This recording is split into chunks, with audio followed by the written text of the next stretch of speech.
Kyle from the Bolt Bros are here talking about week 6. Woo! This is the Dolphins. So, man, no joke. The fish. Yeah, and hopefully we'll feel like we could cheer after this game too. So there's a lot of little things about this game on even the Dolphins and obviously on the Chargers side that need to get cleaned up. A lot of injuries on both sides. It's pretty insane to look at, guys. So got a lot to talk about today. So let's just get it rocking and rolling, guys. So let's get it. Bolt Bros. Let's go. Here, man. You watching the Bolt Bros podcast. Stay tuned. Shout out blue dreams, stadium lights gleam. Bolt Bros on the beat, leave stream. Chargers rocking speeds, Sonic supreme. From the podcast to the field, we're a team. Charged up, Bolt Bros on the night. LA Thunder in electric delight. Bolts in the battle, sparking bright. Charged up, ride the lightning, feel the fright.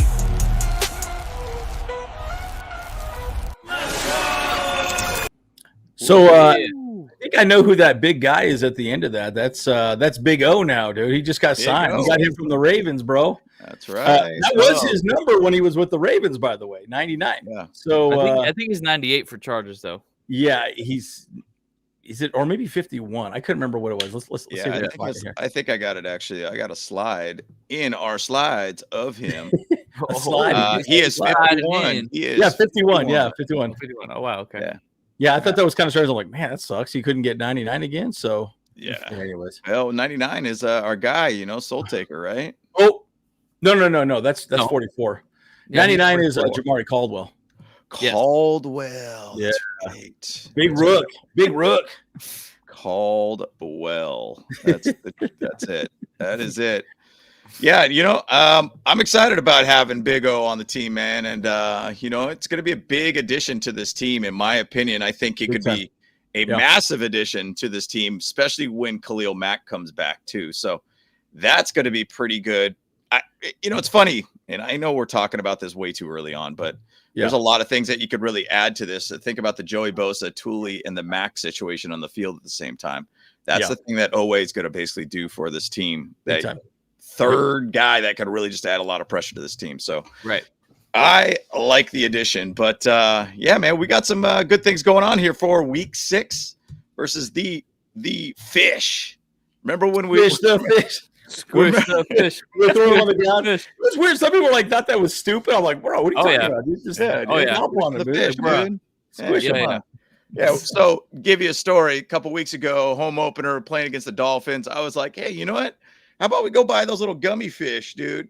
Yeah. We'll start walking around Thunder Alley, handing it out and throw it on the ground and have people stomp on it and say, squish the fish, dude. And some people were like, that's dumb, dude. What are you doing, dude? And we're like, hey, what are you talking about, dude? Yeah, you dumb. Get lost. Yeah, it was dumb, man. Dang, bro. We're having a great time with it, man. It was a good time. But even though we ended up losing that game, but it was hot as balls in that game too. Yeah, it was a hot game, yes, for sure. It's gonna be a warm game over there in Miami too. I think it's gonna be like 86 or something like that, So with that humidity, dude. Humidity's the worst. Yeah, dude. Wet your castañas off, dude. You know what I mean? No joke, dude. Yeah. So it looks like Sunday's weather will be sunny. It will be 83 degrees and about 72% humidity. I mean, 72% ain't that bad. Ain't terrible. Ain't great, but dude, that's really high. That's high as F, man. I don't know, man. I've been 100%. It's awful. 72, I don't think is that bad. Right now in Mesa, Arizona, where I'm at, it's 83, and I don't think it feels that bad at all in percent of humidity. So humidity. It's used to being in like a dry. Right. Well, it's raining like crazy out here. We're getting all this like rain from the hurricane from Mexico right now. So it feels like this tropical kind of like rain. Kind of reminds me a little bit of like Hawaii right now. It's weird. It's really nice weather. I don't mind it, man. But But I think Alohi Gilman's gonna roll around and be pissed off if you compare Arizona to Hawaii. Yes, big time. Yeah, for sure. Well, Yeah, that's true. That's true. But no, I'm just saying the weather feels like it. It ain't Hawaii by any means, but we do have a beach out here now. We have a little spot that has like a whole sand beach. You could go surf in. It's pretty dope. Pretty dope. Yeah, my buddy started that place, right? That's right, dude. It's pretty sick, man. Well, Ryan, dude. By the way, the Superchargers podcast. Let us know about your podcast. Yeah, dude. That's what's up. Yeah. What's up, guys? Hey, they got some good graphics there. Actually, I just looked at their page and I like it. What they got? They got 100 subscribers. Let's get those numbers up, man. Let's pump them up. Pump them up. Yeah. O-line tomorrow. We'll talk more about that, Zed, as well, too. Throw your questions out as well, too, guys. We're going to talk about that. I'll tell you right now, dude, it's a little bit shaky. Might be the word for it. Hey, but I'll say this, though. The Dolphins O-line ain't any better. That's true. That's pretty bad. It's pretty bad. I mean, it's kind of bad both sides, man. So, not good. And I think going back to this, the Big O signing will be big, too, because, we'll talk more about it. Let's not get ahead of ourselves. Let's move forward. Let's move forward. Move forward here, boys. Let's go. You know what? I always end up wanting to start most of the shows just kind of a funny little like slide, and it always ends up being that I'm just trying to make fun of the Raiders because their season is going down in the dumps. I saw a picture that somebody said that the Spirit Halloween store moved into Allegiant Stadium, so now Allegiant Stadium is now a Spirit Halloween store. Yes, I saw that. That's great. Starting a Christmas store now too, so maybe they'll change Allegiant Stadium to a Christmas Spirit. But I thought this was kind of a funny slide here. Is wife, make sure you don't go out and overspend your money on useless stuff. Me, you know. Oh boy.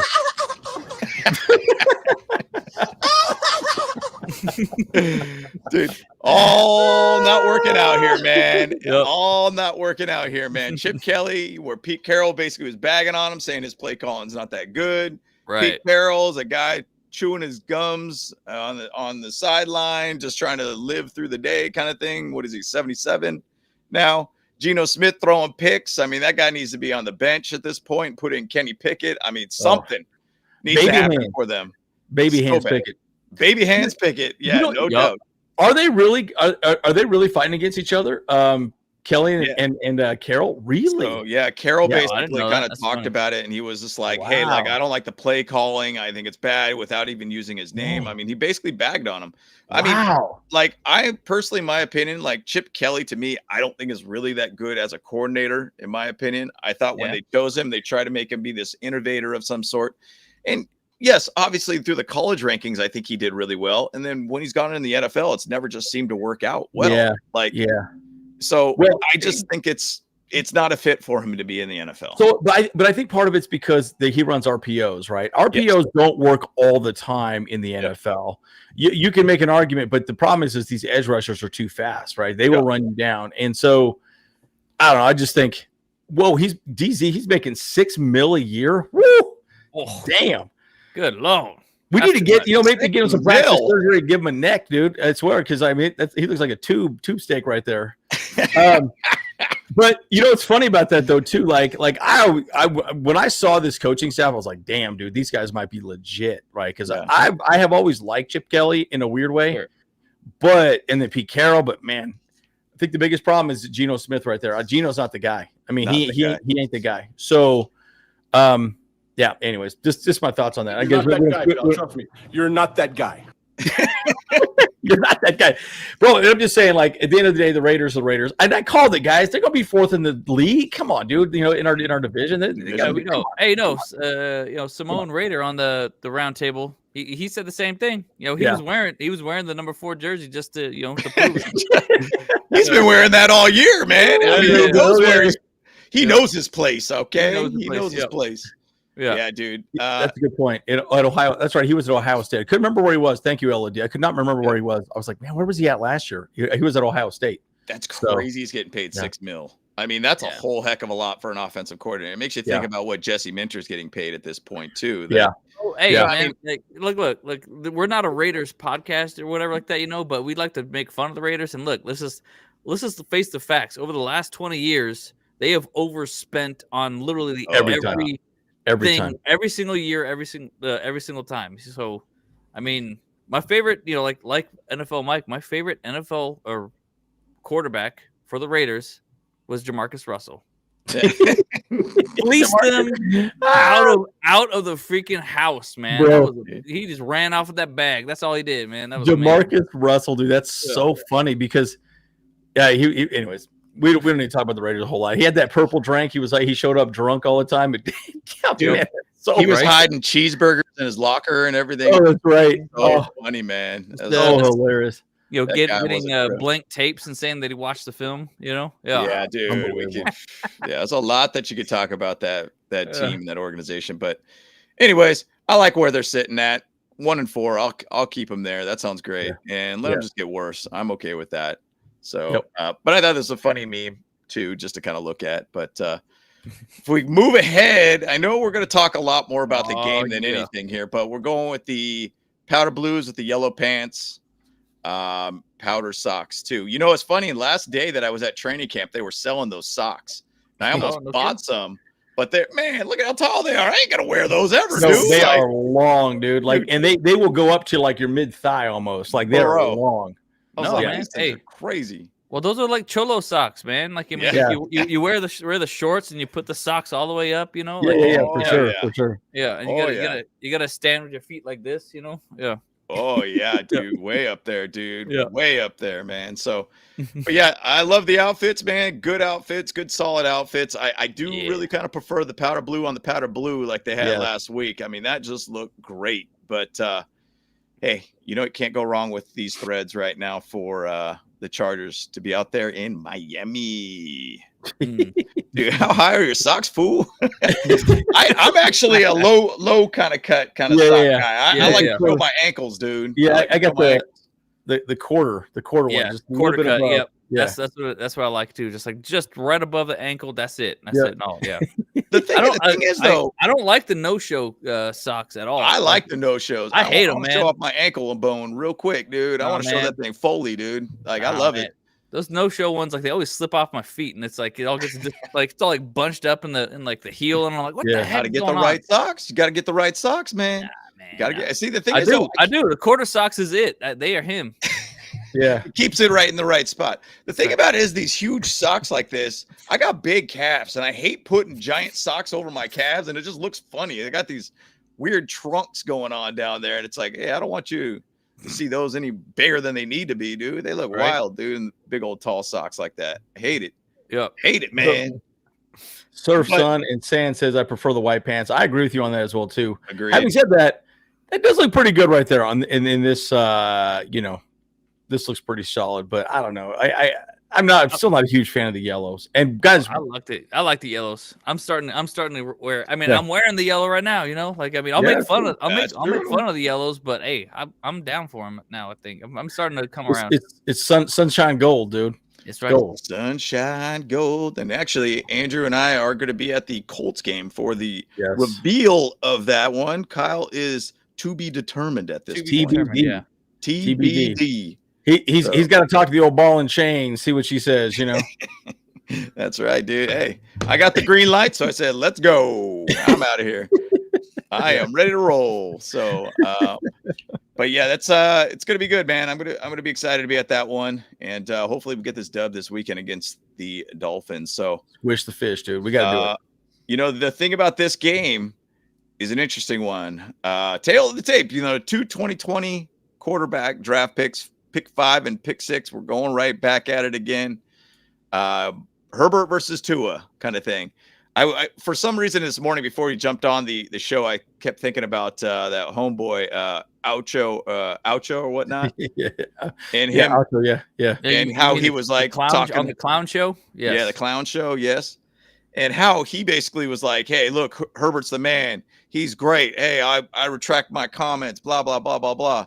And then, obviously we've had a 2-game slide. Can he put that blame on Herbert? I don't know. I would be interested to know if he's made any comments about that with the 2-game slide. And does he all of a sudden go back to the Tua train at that point? I mean, I don't know if you guys have heard anything at all there on that. If there's any updates on that, does he think Tua is still the man? I don't know. I don't look into it enough because I don't need to hear that clown anyway. So yeah, he's annoying. Yeah, well, I mean, I heard a little bit about this. Oh, you gotta give him that hook. and spit on that thing. That's wow. Bolts haven't won in Miami since 1981. Double overtime. Oh, Yo, man, that dude. was the game. That was the game. Boy. Yeah. Oh boy. Yeah. Wow. Well, hopefully. Look, I think bottom line we should win, but it is kind of funny. Now I'll say this though. Tua's nervous, right? He's going to get shaky if he starts getting some pressure. He's got pressure in his lap. He'll freak out, right? And Herbert, he's been hit like crazy, man. He's been a punching bag back there. So like, it's. I mean, look, we'll talk about the offensive line in a second. It's just like all of us in our lives, we're works in progress, right? I think that's probably the best way of saying it. So it's pretty bad. So yeah, it's quick game, throw out screens, all these other things. We need to make that happen. I will throw out. I'm actually just looking at the football database, and actually in 2019 we did beat the Dolphins out in Miami, 30-10. You said 2019. That was in 2019. Oh, no, yeah, 2019. September 29th, 2019. So, because I was thinking, no way, it's been since '81, dude. That is way out there. That was the last time. If I do go back on it further, it looks like yes, that is basically the last time the Chargers have won in. Miami. 82. Miami Dolphins. Yeah, that was the overtime win and everything too. Yes. So Okay, so wow. That's so crazy. it's been a long time before 2019 that we went out there and beat them. So kind of crazy to look at that. That's an interesting stat. Yeah, it's scary to think about, man. Like, I mean, and dude, the Chargers have just looked. Like I said, man, I get nervous about where we're going as a team. We can talk more about this all day, but like, again, these injuries have really changed the way we're at. Someone made a comment earlier that like, man, you're ripping on Kelly, but look at Greg Roman. He hasn't done a whole lot. Now, I would make a couple of arguments on that though. That the biggest problem that I would see is the offensive line. You can only do so much with what you have. We're talking about starting a guy that's literally just got on this team, last week and hasn't played like, like 2 years, maybe? Hart. Yeah. So guys, like it's scary. And there's only so much you can do to get that guy ready to play with this team. Right. And the offensive line especially has to play together. It takes a while. So he's going to have to be creative. We're going to be a lot of 11 personnel or 12 personnel, one running back, 2 tight ends, but you can only be out there so often. Yep. I'm just saying, like, it's going to be rough, and we'll have to see how it plays out. Luckily, the Miami's pass rushers hasn't been that great. I think they only got a few. They don't have a ton of sacks this year, so probably advantage us, I would say. Yep. It's an interesting thing a lot with this team. Now, I mean, obviously, we're going to talk more about the offensive line. You already alluded to a little bit of that too. But Dolphins got a whole heck of a lot of injuries on their offensive line too, by the way. It's 4 tackles that they currently have on the IR. They have 2 guards right now on the IR and 1 center on the IR. Like, you understand the layers of people that are on the IR with this team. Like, they are getting just destroyed on that side. Now, they still do have like Patrick Paul, who left tackle. He's a recent pick. Jonah Savea, I think is how you say it. Savea, I think is how you say his name. Aaron Brewer's the center. Cole Strange is not a bad guard, too. I wouldn't say the greatest. He's had some good years at the Patriots. Yeah, when the Larry Patriots, Borum. Yeah. I remember they drafted him way early. Everyone's like, what the hell's wrong with you, Bill Belichick? They drafted him so damn early. I remember that. I was like, what the hell, bro? So weird, man. But they have a lot of issues in their O-line, too. The big thing about Tua Tagovailoa is that he is a guy that gets the ball out of his hands quick, and that's like his game. And he kind of has to, too, because think of how many concussions he has, and I'm still stunned that he's still even playing right now. Yeah, I wouldn't have thought, Because, I mean, there was some pretty dangerous hits that guy was taking, and the amount of concussions that guy's had in his career is not good at all. So there is a battle in the trenches, and it's really to start with the O-line a lot. I think personally the defense is the one that got to figure this one out for the Chargers, in my opinion. So I mean, I agree with that. Yeah, Tua has 18 less games than Justin Herbert, and all those games were because of concussions. Yeah. So it's like he's Mr. Concussion protocol, But I think that but I do think that he's gonna have we're gonna have a bounce back game on our defense because of him. Because we're gonna have the resurgence of Tua turned the ball over Tagovailoa. Turn the ball over. Yeah. That's great. That's great. Yeah, I mean, that's the thing that's going to be great about this game. I think there's a good shot that the Chargers have a great opportunity in front of them for that get right type game. So, so we'll see where it goes here, man. But you know what? A lot of good things to talk about. We got other things to talk about, but do you want to actually do a quick word from our sponsor? Yes, I do. Yes, I do. Yeah, I'll do it right now. See, I'm always ready to go. I'm always ready to go. Ready to rip. Okay. Think you know football, then just try and turn your football knowledge into real money with the Sleeper app, the ultimate fantasy sports app that can turn game day into a payday. Who wants to get paid? I do. You do. Let's get paid, baby. Let's go. Just download the Sleeper app and pick more or less on your favorite players with more stats than any other daily fantasy app. Just choose 2 or more of your favorite players from pregame or live. Pick more or less from the prediction stats, and you could win up to 100 times your money. Woo! 100 extra money? Let's go.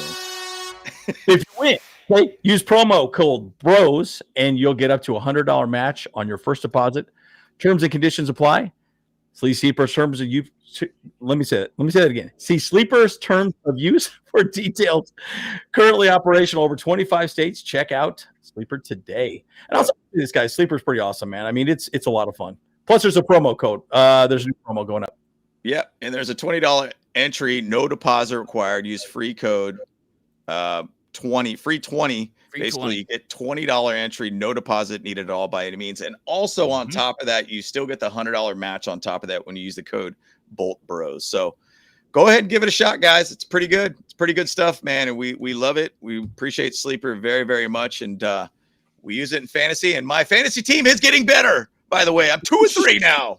2-3. Let's go. I think. Hey, but I'm 4-1, so that's weird. That's weird. Well, that's weird. I'm 4-1, baby. And I got Cam Scatterwood. He got me 31 points, baby, already. Goodness. Already. I'm going to win. I'm going to win just with him. Pretty much. Yeah, it's scat, man. But once again, appreciate Sleeper all the time. We appreciate your support, guys. And, man, good stuff. But moving on, guys. I put this up on the YouTube a while ago. This is just a map of the United States. You know what? USA. No. Yeah. All right.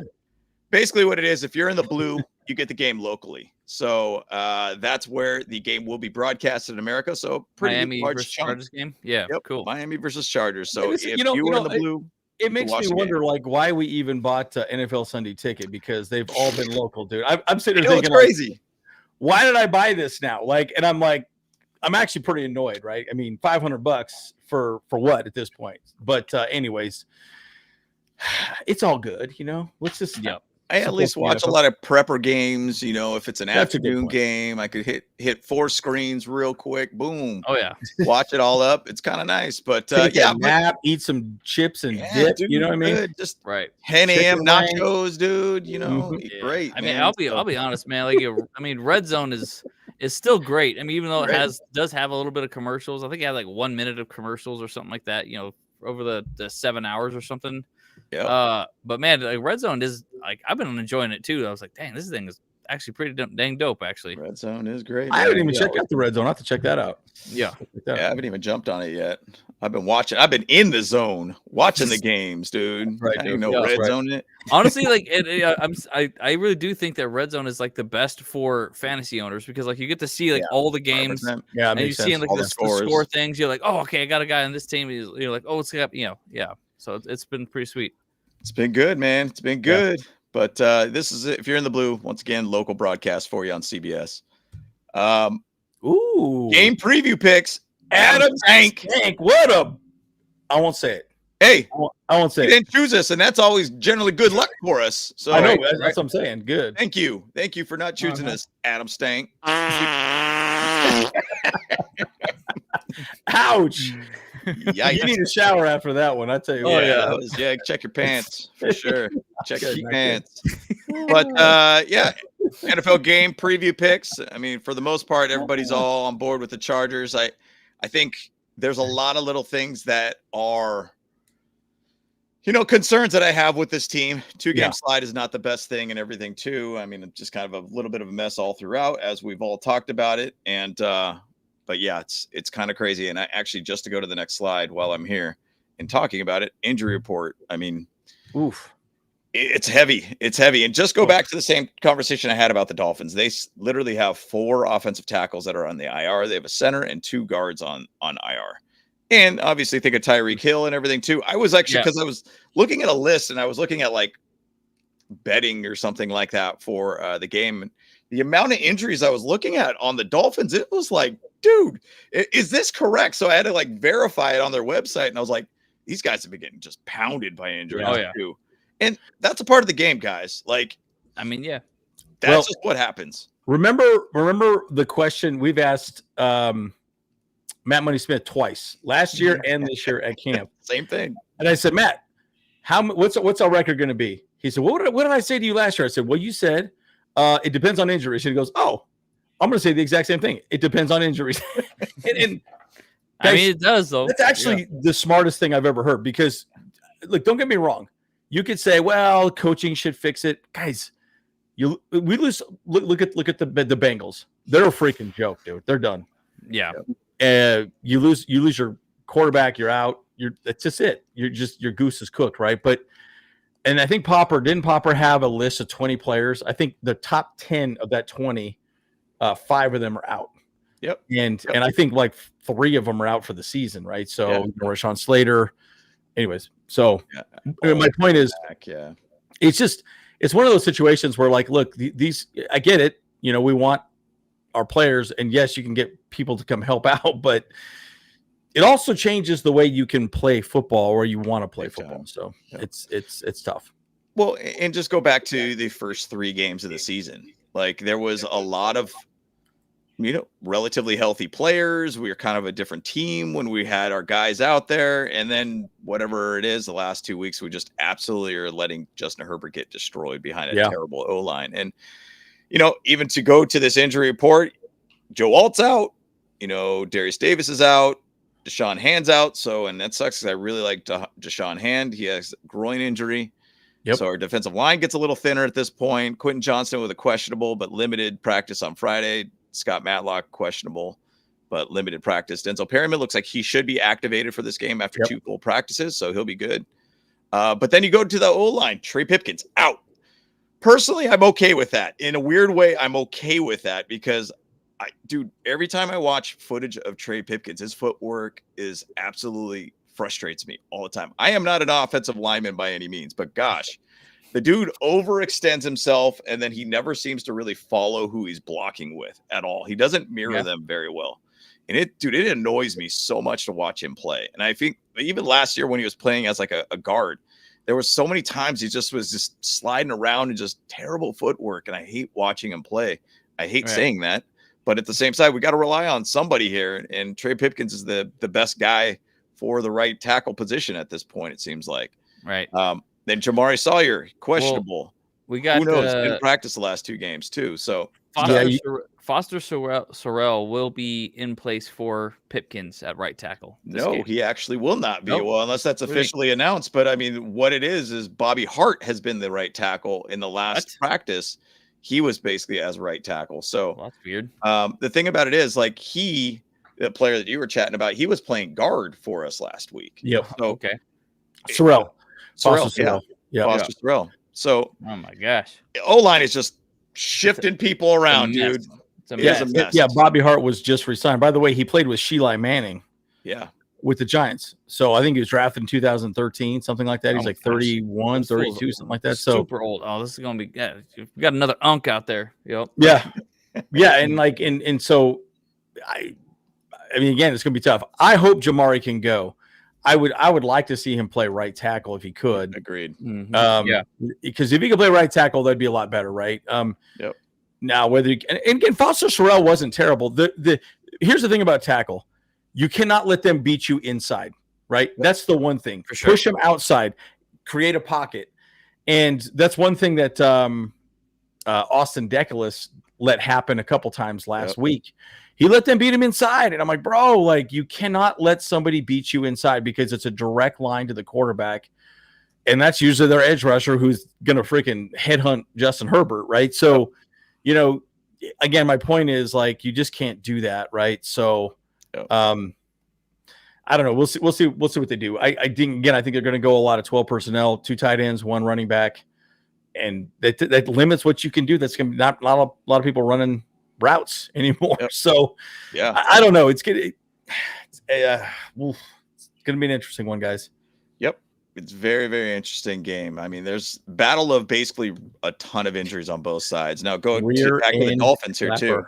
That's great. So basically, that's a great name. Calling rear end clapper. Okay, I'm confused. What do you mean by that? What do you mean by that? Yeah, dude. Yeah. Well, wait, this is a family show. Stop it. But going back to the Dolphins injuries. Dolphins injuries wise, Elijah Campbell is out, defensive back. Tyrell Dodson out. You got obviously Storm Duck, which you gotta love that name. Wow.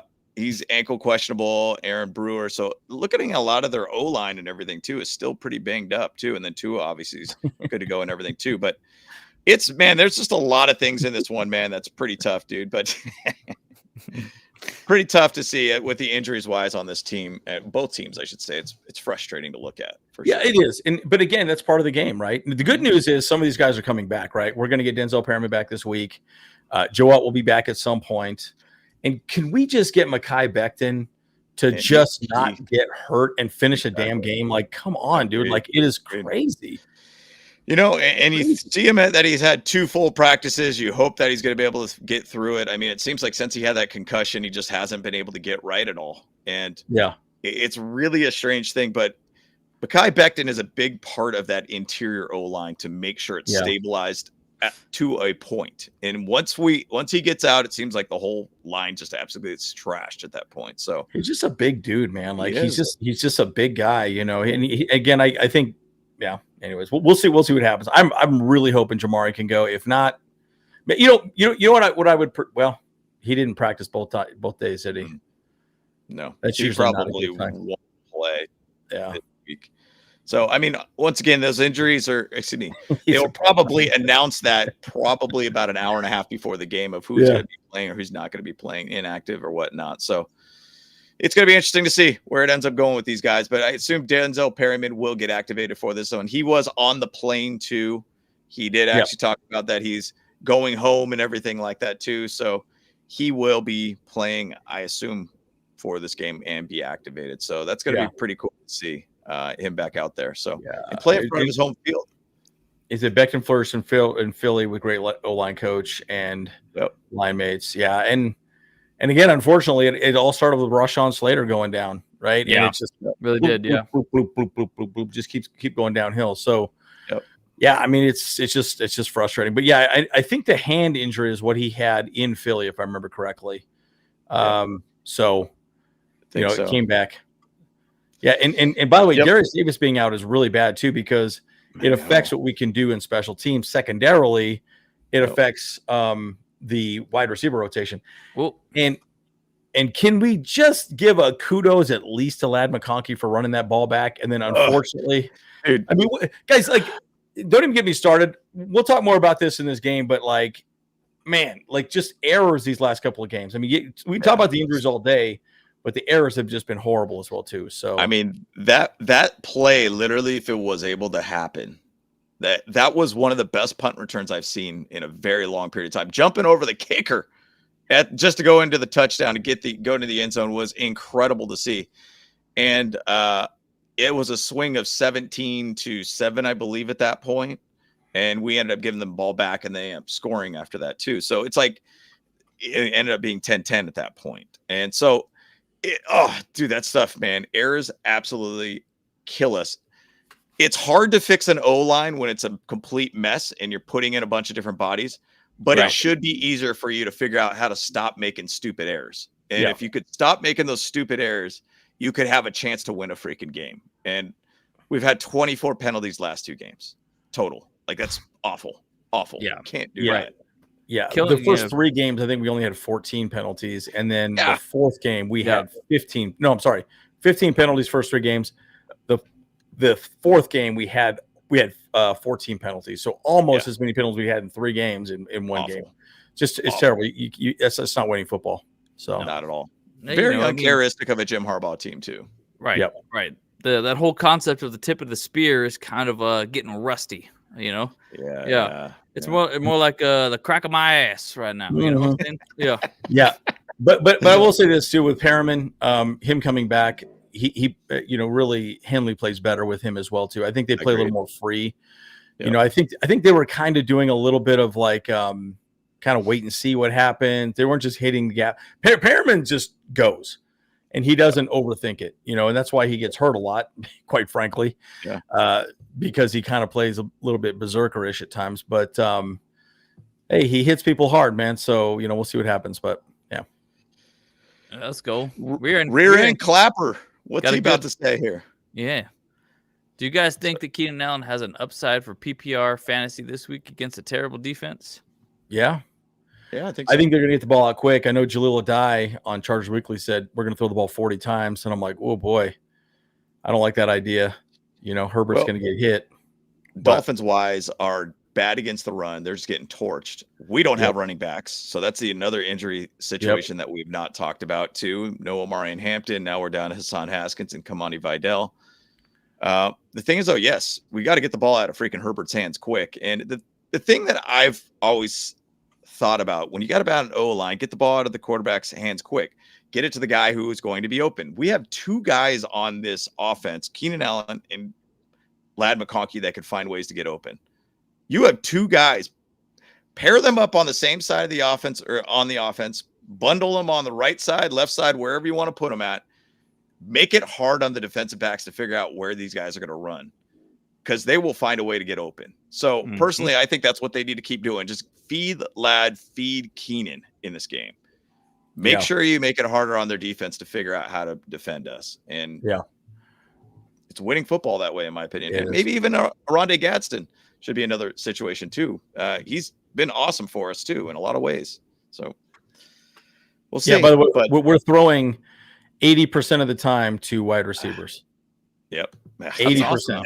I mean, that's awesome though. I mean, because it shows that we have great receivers this time, I mean, but we're predictable. That's my only issue with it, right? Is that we're kind of but keeping it a little too predictable. If they're open, who cares? Yeah, but I mean, but again, it kind of goes back to the whole screen conversation. Quick screens, wide receivers, running backs, tight end screens, tunnel screens, little things like that. Get the ball out quick. I think that's probably what we need to do. Yeah, and Trey Harris, we'd love to get him more involved too. But there's a lot of good veterans in front of him right now, so kind of tough. Yeah, I mean, establishing the run game is very important though, because you have to have that ability to be like, okay, are we going to pass or are we going to run? And keep the defense guessing. And so. I mean, that's more important to me, I would say, as opposed to throwing to running backs or throwing it to tight ends. Because my opinion is, I'll just kind of say it again. It's like, if the wide receivers are open, so what? If they're throwing it to wide receivers, if they're catching the balls and they're doing good, that's what their job is for, Our tight ends are mostly blocking tight ends anyways. So, well, Rondé Gadsden isn't. Yeah, Conklin technically isn't either, right? I mean, he's supposed to, but they're barely on the field. Yeah, Gadsden's barely Conklin has made some big errors too. Like he terrible down. Yeah, last 2 games was ridiculous. Yeah, he's made some really bad errors, right? So, So I mean, there's just a lot to be said about all that. So it's funny even to say, Justin runs for 110 yards this game. Mark Davis said that. Yeah. Oh gosh. Wow. I mean, and that's kind of a funny thing. I was thinking a little bit about that. I was like, man, I mean, they legit.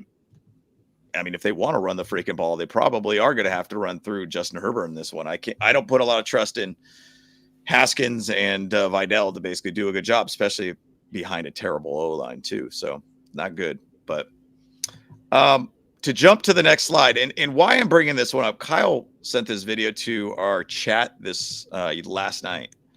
Brandon Fajoko, if you guys remember him with the Chargers, love the guy. He was a great player, great defensive lineman. I loved, him on the team. Good, like energy guy for the team. And he ended up going to the Steelers and everything too. But this video was awesome. And what he did, and I hate reliving the moment, but the 2022 wild card game versus the Jaguars. Why I'm bringing this up, because there's a pivot point in seasons, and the pivot point for this season to go to that playoff game was against the Dolphins. 6-6 at home. We got a ton of injuries. We're missing a lot of players and everything too. We thought we were dead in the water, and guess what? We came out and just beat up the Dolphins. We destroyed them. Yeah. Destroyed the piss out of them. Yeah. Yeah, it was great. And the one thing I love about this video, honestly, check out his Brendan Fajoko's YouTube. He does a whole breakdown on this, and it's one of those games and a great insight of what was going on through the minds of all the players on the team during that year. He was talking about players that were just checked out of the team when we were 6-6. We just kind of were just floundering through. He talked about a point where, you know, Morgan Fox and Brendan Fajoko was like, hey, man, let's go out there and just beat the crap out of this team. Let's destroy them. And the team had a juice added to their, you know, game for some weird reason and went on a 4-game win streak. Why I'm saying this is that even you have all these injuries, you could have a million reasons why you feel like you can't go out and win a game. But guess what? You could mentally change yourself and make yourself a better person or better team in general if you have a more upbeat feel to each other. Don't get down in the dumps because you got all these injuries and everything too. Try to go out there with that right positive mindset where you go out there and say, we're going to go out there and smack these dudes in the face. And I think the Chargers need to get back to that point, because if you go back to the first 3 games, we're smacking people in the face, literally. Even going back to the game 1 with Tier Tart. Just that we need to get that dog mentality back again. And I loved the way that this video talked about and how that team had that switch. And then the crap that basically went on through that playoff game, which was a great breakdown that he did too on that one. So great video all around. Check out his YouTube channel. Great stuff on that. A good breakdown. Hated that game beyond how it ended. But, you know, there was a point where there was a dog mentality involved with that game. Chargers need to get back to that point. Yep. Yeah, no, I didn't watch the video, but yeah, it's interesting. You sent it over, but I was detained. I was watching the movie Tron at that time. So anyways, around that, you know, I watched it a little bit last night and a little bit this morning. I was like, wow, that was actually really good to see really good someone like him actually talking honestly about that game and like, you know, and stuff like that, you know, just like, yeah, but it really just kind of proved that video also kind of proves how important momentum is. You know, like there's always there's a moment in the game where the player's mindset, they just feel like we're done, you know? Yeah. And like and that's like, you know, those kind of like those real gut punches in the game. You're like, you know, like you can think of any time. Like I would say like, you know, last game when we recovered that fumble, drove it all the way down, and then got intercepted. That was, you know, there was no coming back from that at that point, you know. Yep. We had a little bit of fire left in us at that point. We're like, okay, we can make something happen, and then interception, you know, the players were just running through the motions at that point, you know. So yeah, it is. Yeah. It was a really, really good video, and I just wanted to dabble on that because pivot point. This is potentially a pivot point for the Chargers at this point. Like they've got to figure out, dig deeper into themselves. Yeah. Just make it happen, guys. You're a better team. We know you're a better team. We've seen you as a better team. You've got to be a better team, and people need to care. Yeah. Bottom line. I think that's the thing, that maybe there's a point where this team just doesn't care as much now. Maybe there's just too many things that are just becoming an issue for them around them. Go out there and just go win. Go out there and smack them in the face. Go out there and be that dog mentality. And you know, once again, I've said it 1,000 times. Go see this video. It's a really, really good video. Oh, yeah. And kind of why I bring that up is because everybody's down in the dumps about the offensive line here.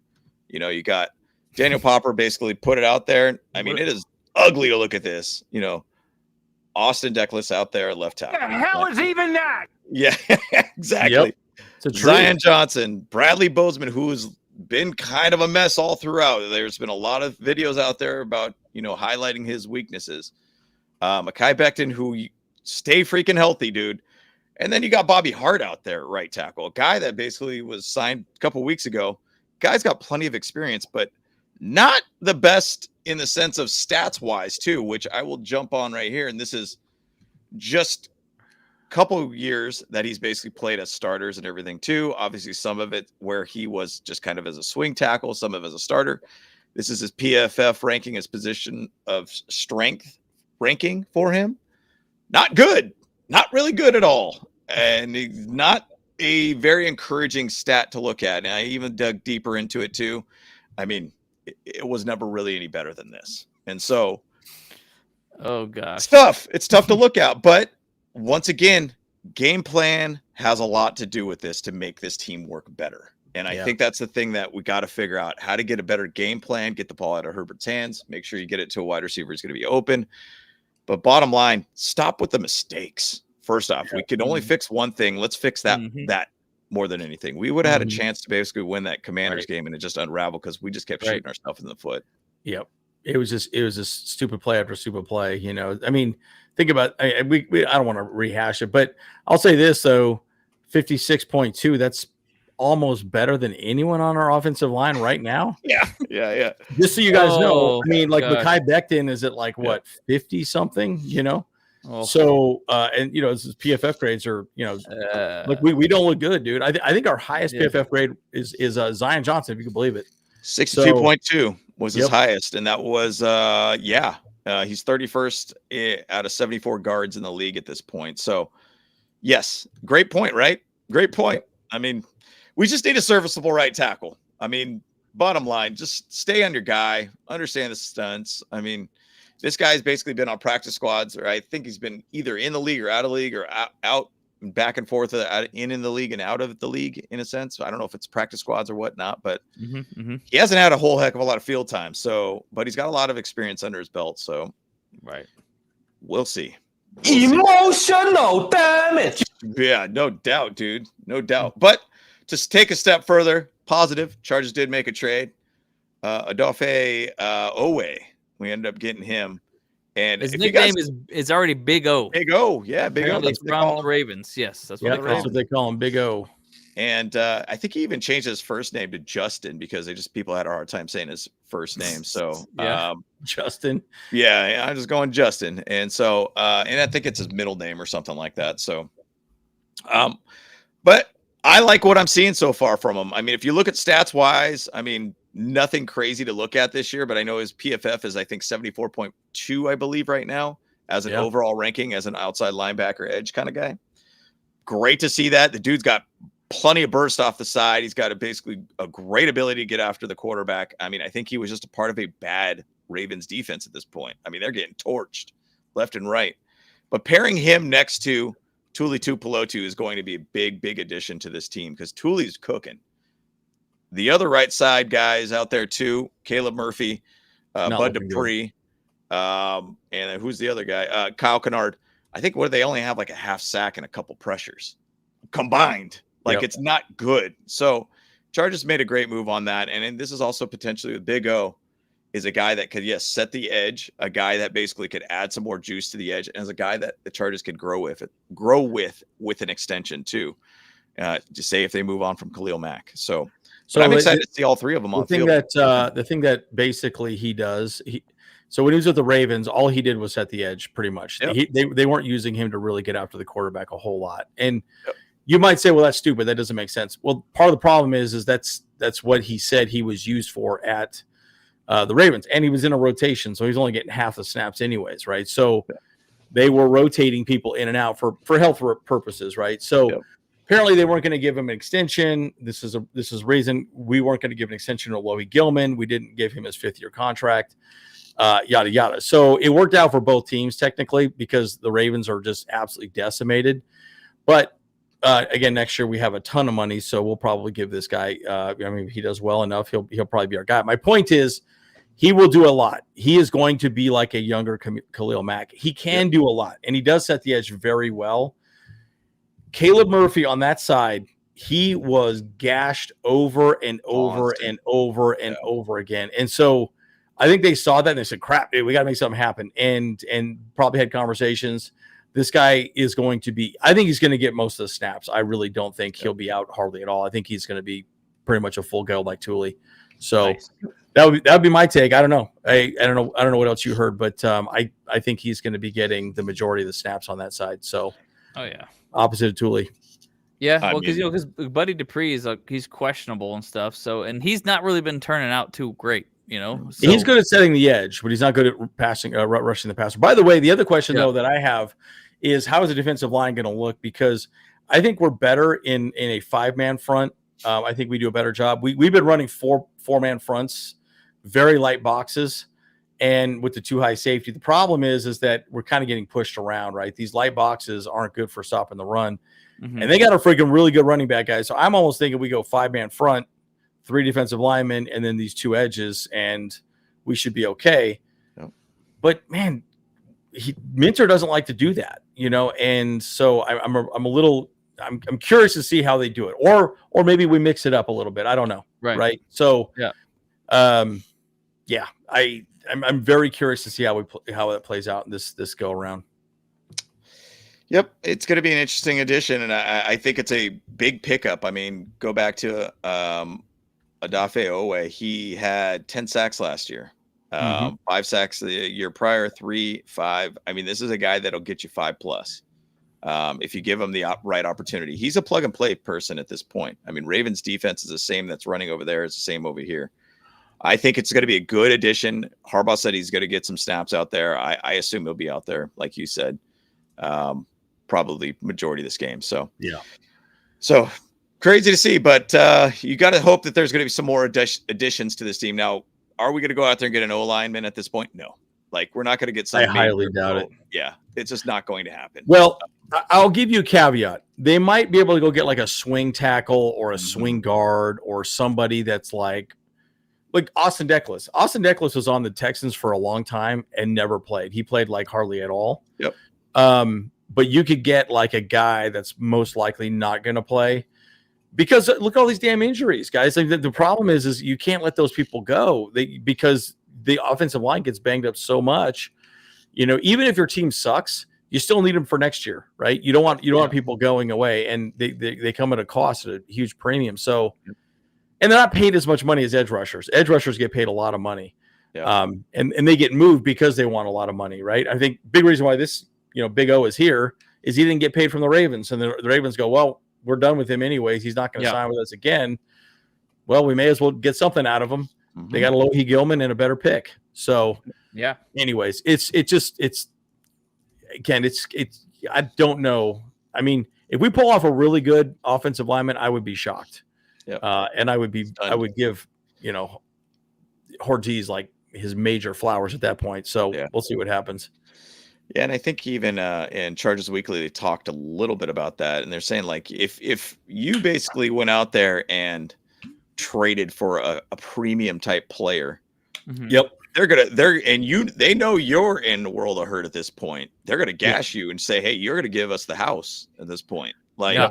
They're gonna ask for a king's ransom. So it's kind of a crazy situation to kind of look at that, but bottom line, hey, Chargers trying to do what they could do. My thoughts of it is I think that Joe Alt will be back next week. Why I say that is because if it was 4 weeks or more, why would he not be on the IR? I feel like he'll be back next week. So we'll see. We'll see where it goes. So here's a good question. Yeah, and I think Alt might be back too because he never went to the IR either. So Ravens got the better end of the deal. So here's my take on that, and I want to get your thoughts in the chat. Again, you got to remember that we were not going to re-sign Alohi Gilman. I think they really like R.J. Mickens. Yep. So my other thought is, at the end of the day, we don't have to go out and draft an edge rusher high at all. Mm-hmm. So we can just say, all right, well, we can go get another guy in free agency. If we can get this guy to want to stay with us and give him some money and make him a premium edge rusher, then I think we'll be fine.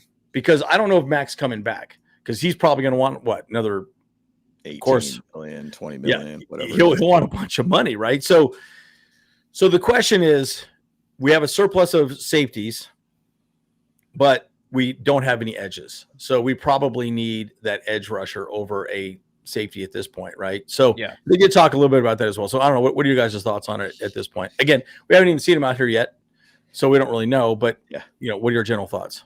I mean, I kind of feel like Alohi's on a downslope anyways. He's been missing tackles left and right. I mean, sure, he had a couple good pass deflections here and there, but he's not for his final contract year with us, it was not really shaping up to be a good year for him. Yeah. So, yeah, I mean, love him to death, whatever like that. Was a supporter of that Alohi crew kind of stuff like that.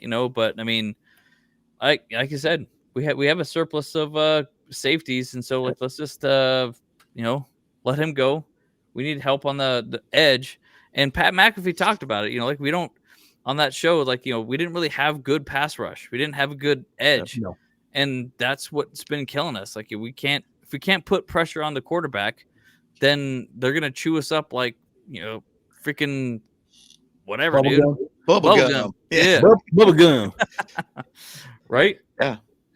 Yeah, I mean, and to your guys' points, that's exactly it. And the thing about it is, both of the teams, I don't think, wanted to make those extensions happen for them. So they said, hey, look, expendable at this point. Now, I think the genius of things for us and Joe Ortiz going out there and making this trade, we do give up a pick, but you could get a chance to get a comp pick. If it doesn't work out and he ends up signing somewhere else, there's a potential chance that you could possibly get a comp pick. Get a comp pick, yeah. By the way, we are taking his entire cap too. Yep. $9.5 million. I couldn't. Yeah. So actually, let me pull it up real quick. I'll show you guys this. So we have no more money left, just so you guys know. So we're pretty drained. I mean, they could obviously renegotiate some people's contracts if they needed to open up stuff too. But yeah, team cap space went down from I think 14 million, give or take, to now 2.7 million. So and he's our third highest paid player. Yeah, isn't that crazy? Yeah, it's nuts. Goodness. And I really wish we could get rid of that Trey Pipkins contract, because that is one of the worst contracts there. Yeah, it was pretty stupid. But here's the thing. Again, remember next year, look at that. That's a lot of money, guys. Oh, heck of a lot. Look at how much Herbert's getting paid. By the way, we got to redo Derwin, don't we? Or no, Derwin's got one more year. One more year after that. But I'm sure he's going to ask for extension. Yeah, he'll ask for extension. So that'll be interesting. Rashawn Slater getting paid. Yeah. But yeah, I mean, it's going to be interesting. So, I mean, look at Becton's getting a big amount of money next year too. So it'll be interesting to see how that plays out. But here's my thing. Look, the good news is, here's what I do like about this trade more than anything, is they're not giving up on the season. They're not saying, okay, well, whatever, well, let's just roll with what we got. They're going to expose that side the entire time. Caleb Murphy is just going to continue getting blown up, right? Yep. So the reality is, okay, now you can at least know that we're going out and getting players to make us competitive right now. Yep. We believe that we have enough on our team now to be competitive, at least make the playoffs, and maybe go deep into the playoffs if we can get healthy, right? So, and guys, think about that. If we have Thule, Mac, and Big O out there, woo, that's rough, dude. Yeah. I mean, anyways, I'm just saying, I think a lot of things could really happen, because Jesse Minter's defense depends on that those edge rushers putting pressure on that QB. If you go light box, you got to make sure you put some pressure on that quarterback. If you're not pressuring him, then it doesn't work. It just won't work, because you're playing a numbers advantage in the backfield. So I don't know. I just think it's huge. So yeah. Yep. I mean, there's definitely a lot of little things that I like about that trade, and I think it's going to be a good one for us for the long haul too. So yeah, if you want to just jump right into the stats, and these are just kind of the Chargers offense versus Miami's defense type situations here, and then we'll do obviously the vice versa too for this. So Chargers offense got to get better. I mean, 19.6 points right now, 26 in the league. Yeah, we got to score more freaking points too. But a Dolphins defense is getting torched, 29 points a game right now. Yep. So there's a lot to be said about that this could be a pretty big game for Herbert. Now we're doing about 352.2 yards per game. We're 12th in the league right now. And then they're giving up 386.6. I mean, their defense, if you look at it top to bottom, is not good. Now, their biggest thing that they win on is, red zone scoring. So they don't allow a whole heck of a lot of red zone scoring. But we're pretty freaking bad about that too. 38.46. We got to get better in the red zone. We were like number one in the league last year in that. Crazy, right? It is shocking to me. And it's weird. Like, our defense, it's odd. I don't understand why that's happened, because I don't get it. I don't get it. And I don't know if it's the offensive or the defensive line, or it's weird. I think it's the offensive line that has been the problem there. Like those goal line red zone situations are so tight that offensive line really needs to protect the quarterback a lot more, and open up the holes for the run and all that stuff. And we've also turned the ball over in the red zone quite a few times. Yes, true. 2 or 3 times already, guys. So I mean, it's like, woo, it's not good. It's not good. Not good. It's not good. So yeah, it's scary looking at these numbers and just kind of thinking, man, there's so much of this offense could be. I mean, we have plenty of weapons here too. Can you blame on Herbert on it? No, personally, you can't. I mean, go back to last week's game. He was 22 of 29 with a bad O-line and, pretty much no running back at that point. It's not like he wasn't efficient. He was still able to do what he needed to do. Yeah. Just that, to me, I'm going back to it again.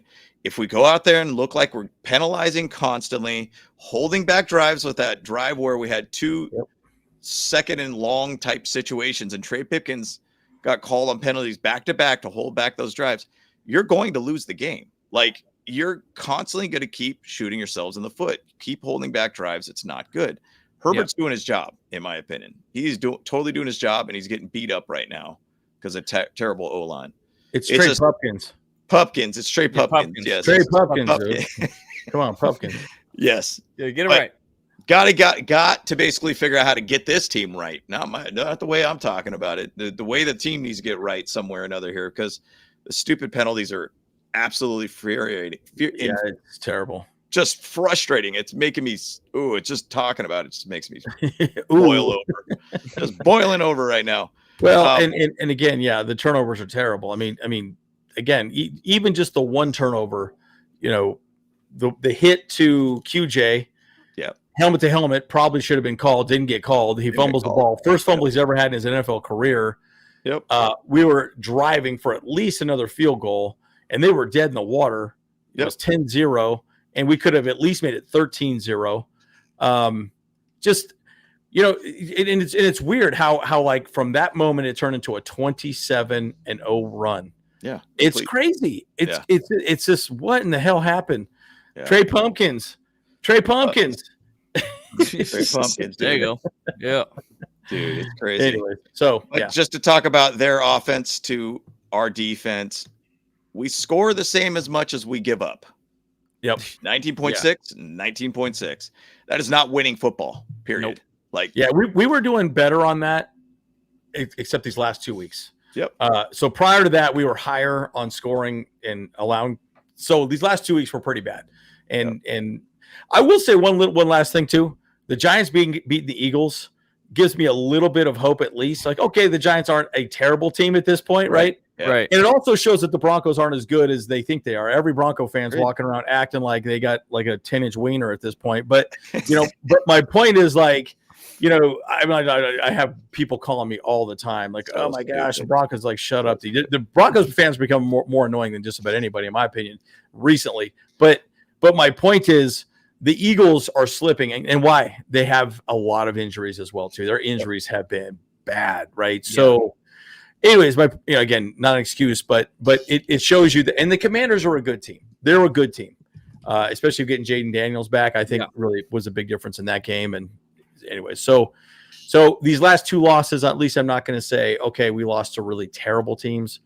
At least the Giants seem like they're on the up and up at this point. So, kind of crazy. I mean, I do think, honestly, this week is a week of a lot of upsets, and could be. I go right back to that Broncos game that you're talking about too with the Jets this weekend.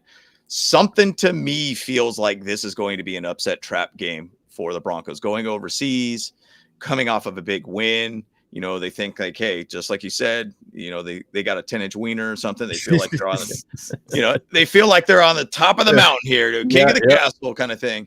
Yep. And then they end up going out there and get upset. Like, that's where my head's at with this one. Like, so who knows? Who knows? No, it's really skinny. Really skinny. Jeez Louise. Oh my gosh. Oh, we went way off the track on that one. Way off the track. After dark, dude. Here we go. It's after the hour, so now that's when it. It is after hour. Oh, this is when it gets weird, guys. This is it's about to get weird now, boys. Yeah. But to go back to the offense versus our defense, I mean, we're giving up 293 yards, 0.8 to 7th in the league. They're only 278.6, 28th in the league for a Mike McDaniel team. Yeah, that is very uncharacteristic to have a low amount of yards like that per game. Now, Tua did have a good game last week, 3 touchdowns, no picks. He looked good, but they gave up a big score to, or actually it was the Panthers, I think they lost to last week, where the Panthers were down. I think they were up 17-3 or something crazy like that. And the Panthers came back to win 27-24. So, and Mike McDaniel was walking back to the whole locker room with his shades off. Dude looked steaming, dude. He looked completely lost at that point. So this team is very beat down, meaning as in the Dolphins. So flip side. Not us. We ain't beat down yet. We're not beat down, I guess. Yeah. But bottom line, these teams are kind of in 2 positions where things could shift for the better or for the worse for these teams. And, if we beat the Dolphins, it's going to go for the worse for them. If we lose to the Dolphins, things could potentially unravel a little bit with this team. Now, we'll still sit at 3-3 if we lose. Ooh. But I feel very, very much that we should have a good chance to win this one. It just stop the errors, please. Yeah. If we play a clean game, we should win. No problem. Yep. Yeah. Crazy thing here too. Yeah. Red zone scoring touchdown. They're number 2 in the league. We are number 2 in the league of not allowing it. So that's going to be a very, very big part of this game. This is, I think, where the game's going to get decided at the red zone. If we could find a way to stop them in the red zone, hold them to field goals, we could find ways to win. Yeah. And that's where the 2 high safety Jesse Minter look works well, because you squeeze the field down and you take away all those throwing lanes a lot more. So that's where it works. But again, if you're not getting any pass rush, it doesn't work that great, right? And I think that's where it starts to become a little bit right. Like Big O is going to make a big difference. I really am hoping he steps in and does a good. Even if he just sets the edge, that's going to make a huge difference. Because the whole point is you don't want to let that guy go to the edge, because you want to funnel inside the middle, right? That's when you want to get linebackers and you want to get your safeties coming down and crashing. And you don't want them going to the edge, because then they can have a free run. Anyways, it's extremely important to force them inside. So think about, and I have to go look in the footage, but think about those 2 Ja'Cory Kroski Barrett touchdowns that they had against us last week, and how they were just freely just walked in on the edge. And my bet is it was probably Caleb Murphy or Bud Dupree on the edge at that point, or even to say Cleveland Farrell or something like that on the edge. He was out there. And so I'm sure they basically were attacking that edge as much as they can. That's the whole thing 100%. About Big O is going to basically add to this team, is that we're going to have a guy who could set the edge and not allow those free runs around the edge for us. That's the first time I've seen that, and it seems like in years. Free runs around the edge on the Chargers. So it's interesting. And again, that's what Khalil Mack is good at too. So it'd be interesting to see how it plays out. I really hope we get Mack here. So Mack would be available in what, 1 week? He could be available next week and be off the IR next week. But I mean, it looks like, I know you had that picture you sent over to us. It looks like he might be doing fairly well. Yeah, there's a chance that he could come back. I mean, he's just strengthening at this point. So we'll see what happens. Kind of a busier slide here. But this is basically the Chargers. I need to take my Adderall to pay attention. Chargers rushing versus what they're allowing. So what the Chargers are rushing versus what they are allowing on the rush side of things. And then the same kind of thing, vice versa. And then the other side is the passing, Chargers pass versus Miami passing. I mean, for the most part of it is what I'm going to emphasize on this is, look, we're not rushing well. We're 29th in the league. They're not defending the run very well. They're allowing 5.6 yards per play. We're basically getting 4.9, which is actually pretty good in the league right now. But if we could find a way where we could get Kamani Vidal or Justin Herbert, or, find some way maybe to put in, Trey Lance. I don't know. Somebody needs to get something figured out with the rushing side of things. That's where you could kind of control this game. So my question is, are we going to bring up, who's the guy we signed to practice squad just barely? Naheem Miller-Hines. Yeah. Matt Money Smith says they were probably going to bring him up. Yep. I wouldn't be surprised if we rush all 3 of those guys. It'd be Hines and maybe Vidal. I don't think they're going to run. You don't like Haskins much? I don't think so. Because he's a special teams guy, and special teams hasn't been great this year, guys. We really have not been awesome. We've been okay, but we haven't been great. So, anyways, I think it's going to be Vidal and Hines if we bring them up. So, anyways, that's kind of my take. Just look at this. Just look at these stats on the rush. They're allowing 31.2 rushes per game, 5.6 yards a rush. We might be able to do whatever we want if our offensive line cooperates with us. Yeah, right. And we could just gash them on the ground. I mean, 174.2 yards per game. They're the worst in the league. So the other thought on that too would be this: just rush the ball as much as we possibly can. Let Herbert have a little bit of a breather. Yeah. And just go 12 personnel the entire time and just keep just playing smash mouth football the whole way down. And what I mean by 12 personnel too is like you could bring in Matlock. He does the whole motion thing where he goes on one side and then he can be predictable. Who cares? Like if we're going to run the ball anyways, that's fine. But like I said, it's. I just think that you kind of need a game where Herbert has a clean jersey. Like I'm a little tired of seeing him just get dry humped up and down the field, So, even if we run the ball a lot and have to punt quite a bit, I think our defense is going to be good enough to stop them. Our defense is fine. Just don't turn the damn ball over, right? That's the part that I get nervous about, right? So, right. Yeah, and just to go to Miami's rushing, they're 30th in the league, 82.2 yards allowed, but then we're allowing 121.6, which is ugly to see. Passing wise, you could see the unbalancedness too here. 37.42 is what we are rushing the ball to 62.58 is what we're doing. Yeah.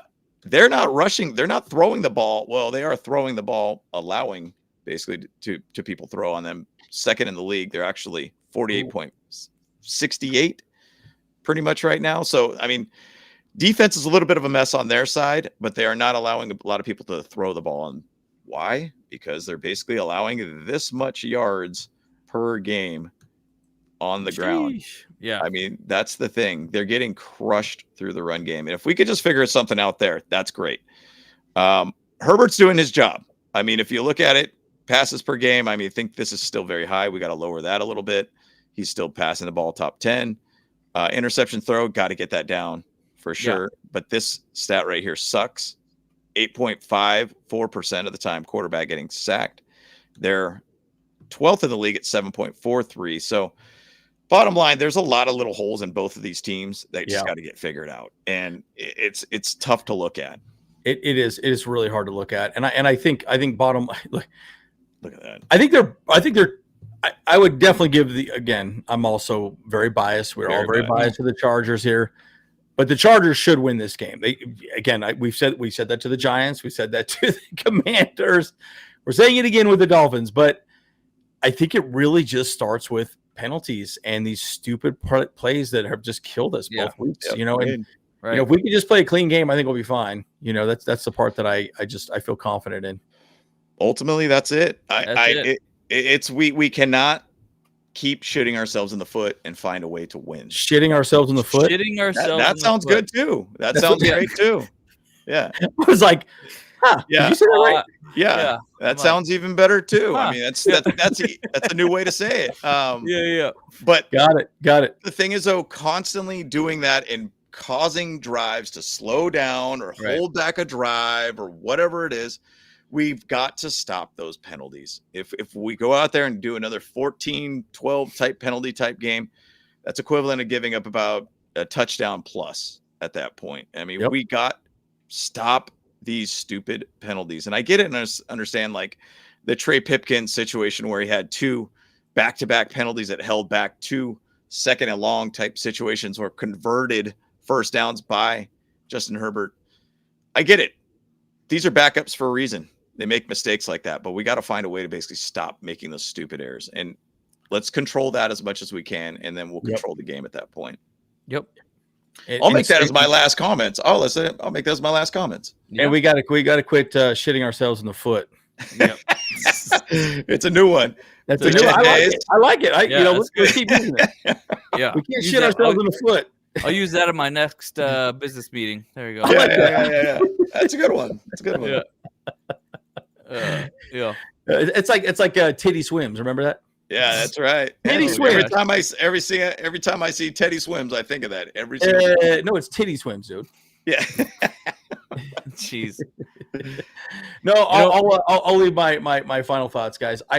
We should win this game. I truly believe we will win this game. Having said that, boy, it's been one of those years so far. But look, these injuries have been a problem.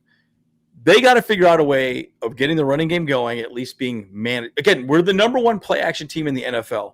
Nobody's respecting that fact at all, right? They don't care. Cool. Keep doing it. Nobody gives a crap, and they're going to keep stacking the box. So the reality is we have to be better at executing that running game. And we need one of these guys to step up. Kamani Vidal, Nyheim Hines, both of them. The worry I get is that Nyheim Hines is pretty good pass protection. Kamani Vidal is not good at pass protection. Yep. So that's where I worry about Justin Herbert and all the above, right? So again, it's a scary proposition because I think Herbert's going to be in harm's way a little bit. But dude, we've got to do something to win this game. We can't just like Harbaugh said, we got to stop the bleeding.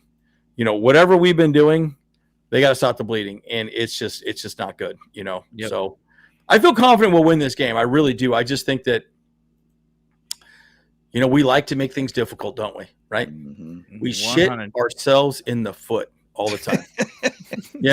That's what we do. Yeah. Dude, we're this show is always full of random lines that we make up, dude. Corn Fred, dude. Oh, yeah. Corn Fred, dude. Bachettes. Bachettes, dude. What's up, Bachettes? Dude, it's so funny, dude. So good. Yeah. What's your last thoughts there, my friend? I mean, we got to put points on the board. That's the biggest thing, 100%. That's the only way to win the game. So you put points on the board, and our red zone offense has been abysmal. Like, we're literally second to last in the league, and that needs to end like yesterday.